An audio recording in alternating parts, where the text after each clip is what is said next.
You might have noticed earlier in the week a big kerfuffle over the ice cream brand Ben & Jerry's, owned by Unilever. Shame on Unilever, shame on Ben & Jerry's, who went about basically saying that they would pander to the BDS, the boycott, divestment, sanctions movement, the anti-Semitic movement. They would pander to it by not selling their ice cream in various parts of the West Bank.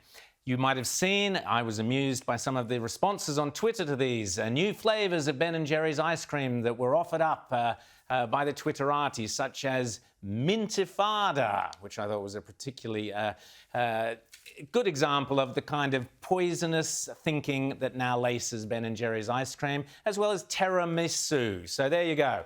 Joining us to discuss all of this, Ben & Jerry's, what it means, where it came from, is, of course, our great friend here on Outsiders, Ami Horowitz. Ami, how are you, mate?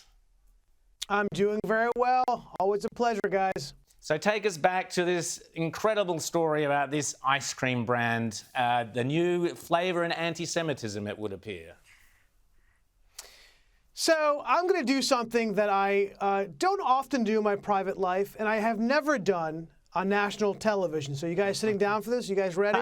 Okay. I am, and it's not taking my clothes off. Don't worry, I've actually done that before on national television. No. I'm going to change my position on something. So I have always been against boycotting companies that essentially work against what I think are my views or what is best for my country. But I have to say that looking at how effective, the left has engaged in this kind of economic warfare for years, and they've done so effectively. They've used this economic cudgel with such precision and such damage that I think it's really time that our side of the equation begin to look at boycotting companies who work against, again, our beliefs and what we think is in the best interest of the United States of America. And as the great Western economic philosopher Michael Air Jordan said, Republicans buy shoes too. And, so to get back to Ben & Jerry's, let me tell you a little bit of a story which I find very interesting and enlightening on this whole issue. So back in the day, during the BLM riots, I went to Chaz Chop. If you guys remember, it was that piece of sovereign territory that was overtaken by radicals and was closed off to police and anybody who disagreed with their perspective. And I was there and I was filming there. And I was interviewing this one gentleman, and I use that term loosely, who was part of this mayhem. And by the way, as I was talking to him, there was a BLM fellow with an AR-15, fully kitted up, with a flak jacket, standing next to me. He was officially part of Chaz Chop, listening to my conversation to make sure that I didn't ask the wrong questions, because that's how the radical left does free press, just like Iran does today and the Soviet Union did before. And I remember talking to this guy, and I said, there's all of these local and national vendors that are giving you guys all these goodies. What do you think about that? He goes, oh, it's great, with the exception of the two Jews, Ben & Jerry, who were there giving out their chunky monkey to the rioters and the looters and the arsonists. And I found it so interesting. And he said that because they support Israel. Yeah. So congratulations, Ben & Jerry's and Unilever. You have now thrown your lot with the anti-Semites around the world. And make no mistake about it. When you are boycotting the state of Israel, and let's not play games about the West Bank, they're boycotting Jerusalem, East Jerusalem. You cannot sell Ben & Jerry's now in the Jewish quarter of Jerusalem. Let's be frank about what we're dealing with here. You have thrown your lot in with the anti-Semites. Now, I'm not saying that criticizing Israel, that Israel cannot be criticized, it's above criticism. Not at all. I've criticized the state of Israel. Many people have, and that doesn't rise to the level of anti-Semitism. It's okay. You can even criticize them for things I don't think they should be critical of. But here's the difference, and here's what Ben & Jerry's engaging in. When you raise your voice and you take action against the state of Israel to the exclusion of other nations, other bad actors, that's when you are an anti-Semite, okay? And when Ben & Jerry's is not selling its products in those places in Israel, but are selling their products in Iran and in Syria and in China, you, Unilever and Ben Jerry, have to look in the mirror and say, maybe I, in fact, am behaving as an anti-Semite. And by the way, there are consequences to this. There are 33 states who have anti-BDS laws. And if they're triggered, they're going to divest from any fund that invests in Unilever. So this is where we're at now, and this is the situation that we're facing. Congratulations. Rita. Well, what other ways can conservatives fight back against this corporate virtue signalling? How can they make their voices and their dollars count? Because you're right, it's been a one-way street, and we've seen corporates almost universally, whenever they take a position on a social or political issue, it is always from the left. So how can we balance the ledger? And again, I want to make clear, I did not come to the decision lightly. I don't like this kind of economic warfare. It's not good for our country. It's not good for our culture. But we don't have a choice. They have engaged in it for so long and so effectively, and it's been so damaging. We have to use our pocketbooks. We spend money like everybody else does, but we have avoided buying products, or not avoided buying products from companies that we feel are damaging. And Rita, at the end of the day, we have to wield the cudgel of boycott, and we have to use our pocketbooks. And simply, I know it's not, we don't like it. We want to spend our money. We want the free flow of commerce in our country, but enough is enough. And we have to say we will not engage in buy, and it's going to be painful. It will, because there are a lot of major companies that are involved in this kind of destructive behavior. But if we want to right the ship, I think we simply have to do it. James. Well, wouldn't maybe a simple way to do this, just to riff off of what Rita was just saying, would be to simply say every time you're going to do business with a company, purchase something from a company, simply Google that company's name and the word China and see what their relationship is with it, because that would seem to be where you completely expose the hypocrisy. Unilever has been importing tomato paste into the United States from the Xinjiang region, where China is involved in horrific human rights abuses. They haven't said a word about that. And even in January 2021, I believe the U.S. government banned such imports. So is maybe the thing to do to use not Israel as the thing that we look, the lens through which we look at, but maybe their relationship to China, because of course that's the big money market that they all want to get involved in. Yeah, but then where will our kids have toys full of lead to play with? We do that, right? Ami, you mentioned those 33 states that have anti-BDS legislation. So that's legislation against the boycott movement, against the anti-Semitic movement. One of those is Texas. Ron DeSantis has put out a letter this week basically going very aggressively against Unilever and against Ben & Jerry, and saying that basically the state of Texas, where Ron DeSantis is a big hero of ours here on the show, he's saying, well, tell us about it. Yeah, Ron DeSantis has, who I think by most measures has shown himself to be the best governor in America.